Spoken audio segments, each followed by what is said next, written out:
Good morning, everyone. Thank you for coming. I want to give you a little bit background about myself. My name is Vicki and I own a company called Victory. We are a strategic promotional marketing company. So we help businesses and organizations promote their brand using innovative promotional products and apparel. So we're a little different is that we help clients utilize the right promo product that is relevant to their brand and their target audience so they can market their brand much more effectively. We're going to talk about how to set a marketing budget, track results, know the difference between marketing and advertising, because a lot of people think it's the same thing. It's not. The third is the 7 effective branding strategies.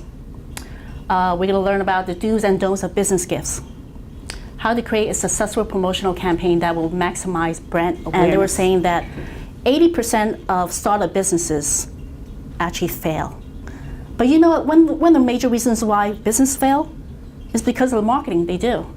Either lack of marketing or the poor marketing. And if you imagine, most of the business fail because they don't have enough funds to run their business. And why do they don't have enough funds to run their business? Because they don't bring enough business in, right? Yeah. Now, why did they didn't bring enough business? Because they're not doing enough marketing. That's the reason why. So you can see the ripple effect. So the fourth thing to know is that the marketing budget should be set at 10% of the sales revenue. However you want to spend, that's fine. But the important thing is that you have to track the results.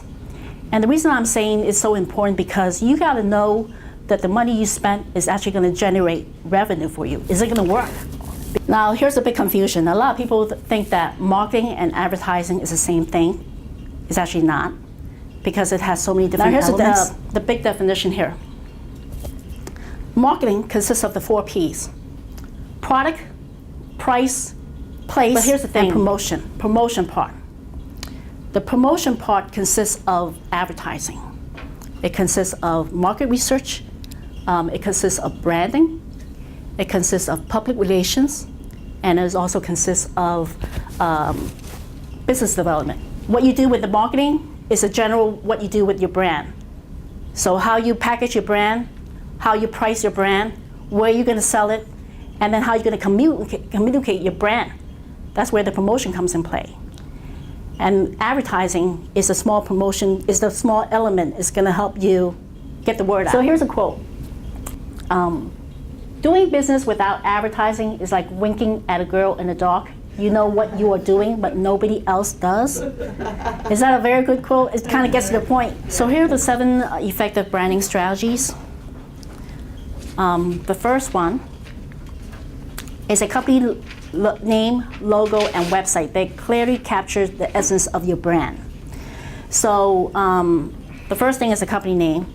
A lot of people think that a company name, they want to name their favorite, maybe a certain name or certain thing that they love, they want to name it.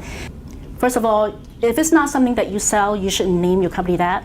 Or if it's something that it's not something that you just sell, it's just maybe part of what you offer, you shouldn't pigeonhole yourself and narrow that name down. So a good company name is very important. Keep it simple, and most importantly, keep it relevant to your brand and the challenges of our target audience.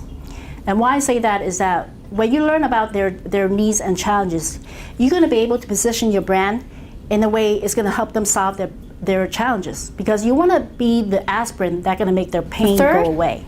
Strategy is determine your unique value proposition. What this means is that what is it that you do that is different and better than your competition? So it doesn't matter. Your biggest client should not be more than 20 or 30% of your sales revenue. That's very dangerous because anything can happen. If they went out of business, if they change anything, you're gonna lose that business. So when you constantly promote your brand, you're gonna be constantly getting new customers. And that's a way to sustain your business. Here are some do's and don'ts about business gifts. The first do is put thought into business gifts as it represents your brand. A lot of people don't think it through. They think about price. They want to get the cheapest thing that they can put their name on. But unfortunately, it's going to make their brand look cheap. And when you give an item that's cheap, what people would think is that their product and service is probably cheap too. It does kind of, it's a big reflection of your brand. Here are the 3 must-haves. to create a good promotional campaign for your company. The 3 levels that's important to keep in mind is that you need to have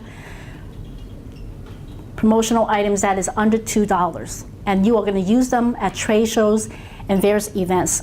$2 is a good price point to give as giveaways, as a massive giveaway. Now here are some helpful tips to create a successful promotional campaign.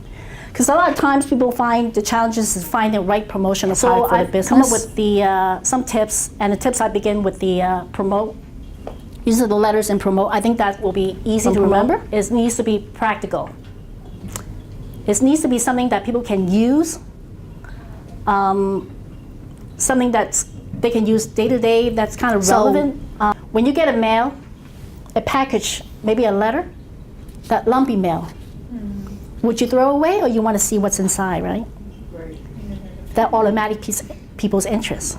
So if you're doing a direct mail campaign, think about doing a giveaway to include in that package to create that lumpy mail, because the open rate is so much higher than doing a postcard or a flat letter, because people are going to throw it away anyway, though.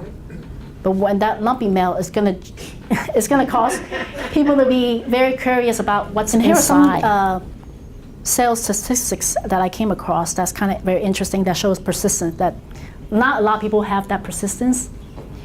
It says there, 48% of salespeople never follow up with a prospect. It really takes persistence. And it has to be constant follow-up. I'm not saying that you should email them every week, every day. That's going to drive them crazy. But once a month is a good rule of thumb. All right. Kylie Hall, Affinity Wealth Management. We are a full-service wealth management firm dedicated to saving you time. It's good that you include that, the award recognition that you guys receive.